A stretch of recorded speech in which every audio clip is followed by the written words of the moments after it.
Hello to all my story lovers. Welcome back in Storytime channel. I'm Pallavi reading interesting stories for you. Now, today's story name is The Last Man Standing. This is a story written by Sudha Murty.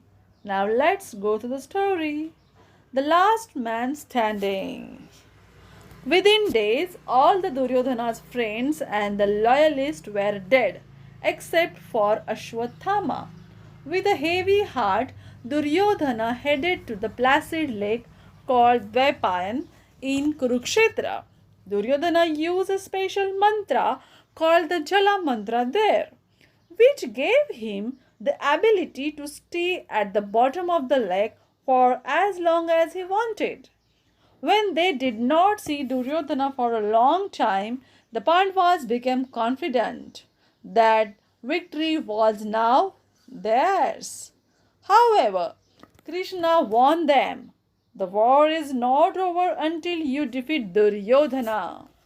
So the Pandavas went in search of Duryodhana. They looked everywhere, but he was nowhere to be found. Finally, they came across a set of footprints heading towards the lake, but there was no matching set of footprints coming back. A hunter who was passing by remarked, I saw a person going towards the lake. He looked like a king, and I assumed that he was going there for a bath.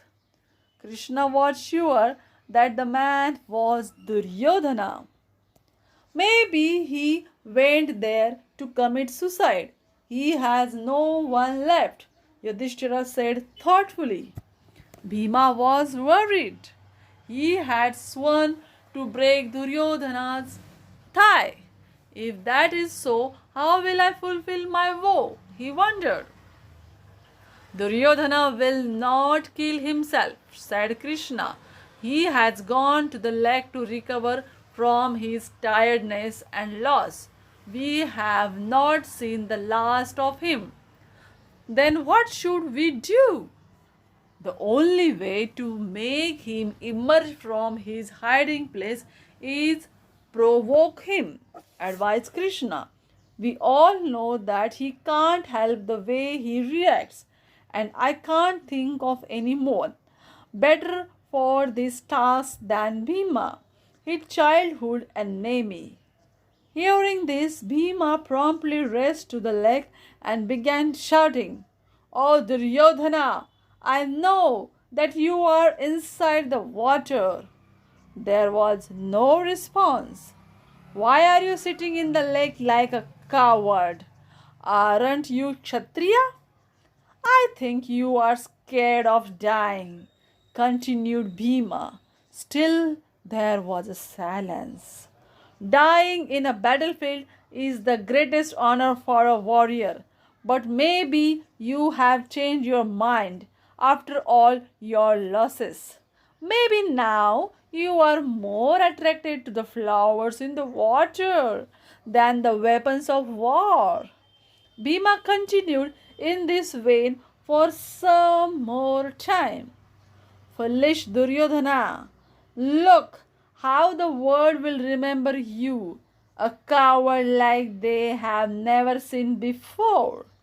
Suddenly, Duryodhana emerged from the lake, his face red with anger. His pride and ego had been hurt, and he couldn't contain himself anymore. Bhima, stop! Let's just fight so that I can silence you once and for all. The winner of the duel will be the winner of the war. I accept, said Bhima simply, and watched Duryodhana as he began walking away from the lake. This was to be the end, the last battle between the two extraordinary mace champions. Duryodhana went to his mother to take her blessings, the mother who had chosen to live her life blindfolded. When she heard about the impending fight, she knew what she had to do. Today I will open my eyes for first time in decades, she said. The energy from my eyes will provide you with a special power. So go have a bath in the river Ganga and come to me the way you were on the day that you were born. Desperate for all the power he could get before the mass battle, Duryodhana took a bath in the river and made his way back to his mother's tent. Out of nowhere, Krishna appeared in front of him and smiled upon seeing Duryodhana's neck. Duryodhana, what are you doing? He asked. Duryodhana explained why he was without clothes. I know your mother has great affection for you and that you are devoted to her, said Krishna. But you are not a small child anymore. How can you go like this in front of your mother? It's completely inappropriate, isn't it?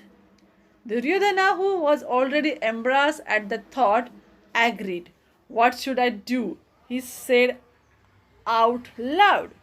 Take a few banana leaves from this tree here, suggested Krishna, and cover yourself, at least from the waist till the knees.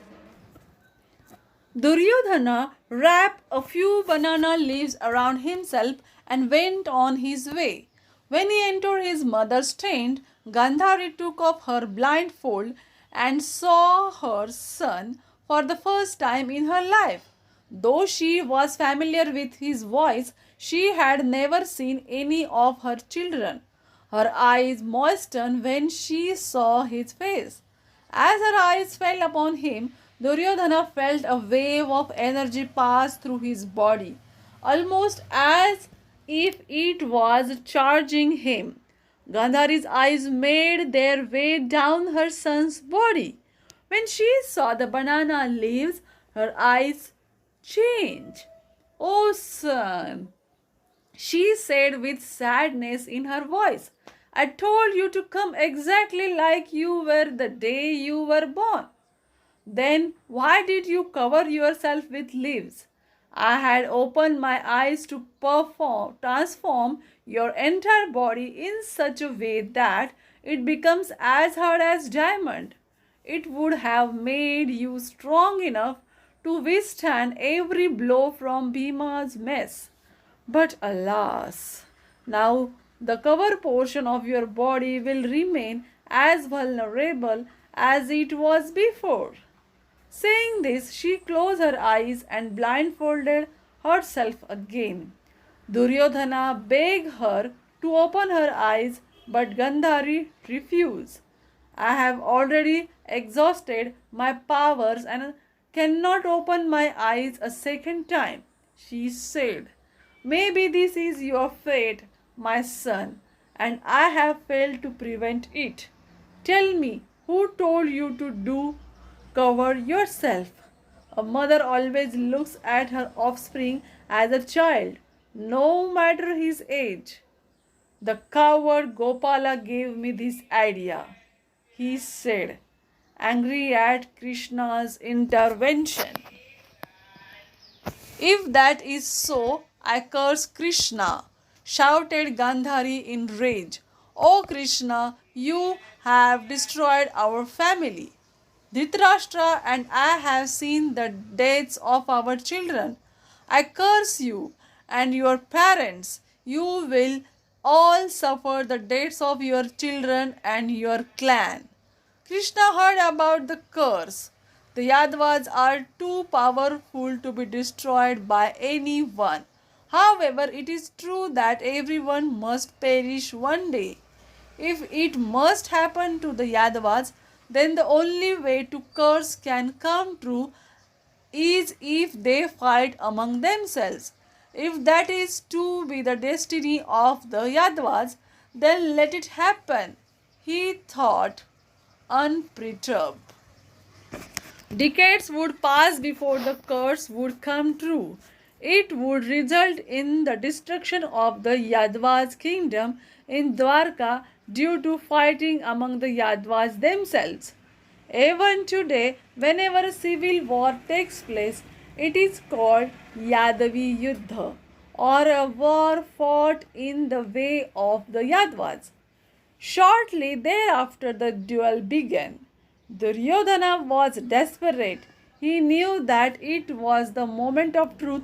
Almost everyone he had cared for was no longer alive, and he fought like a man who had nothing to lose. Bhima, however, was happy that he had a chance to end the fierce war and exact revenge on his enemy. Duryodhana fought fiercely and Bhima kept up his onslaught. It had no effect on Duryodhana because of his mother's blessings. Bhima was perplexed. After a while, he became certain that he would lose. Almost instinctively, he looked at Krishna. The god smiled and just patted his thighs. Bhima nodded. He carefully aimed for Duryodhana's thigh. The blow was so powerful that Duryodhana fell immediately. Fighting like a provoked tiger, Bhima kept hitting his opponent's thigh fiercely. Bhima screamed as he landed a powerful blow on Duryodhana.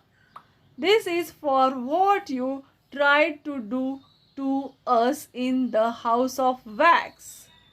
This one is for Draupadi's disrobing, he said with another blow. This is for cheating during gambling, and this one for the exile, he said, and landed another two powerful blows on Duryodhana's bloody thighs. Krishna intervened. Stop it, Bhima, stop it. His thighs are broken now and the war is over. Duryodhana has lost to you. Bhima stood still, uncertain of what to do next. Let's go back to our tents, Krishna said, and pulled him away. Duryodhana, the royal prince, and the last of the Kauravas was left to die alone. The lake mentioned in the story exists today as the Brahma Sarovara in the state of Haryana. This is the end of the story. Do you like it? Then comment it and subscribe my channel. Bye bye.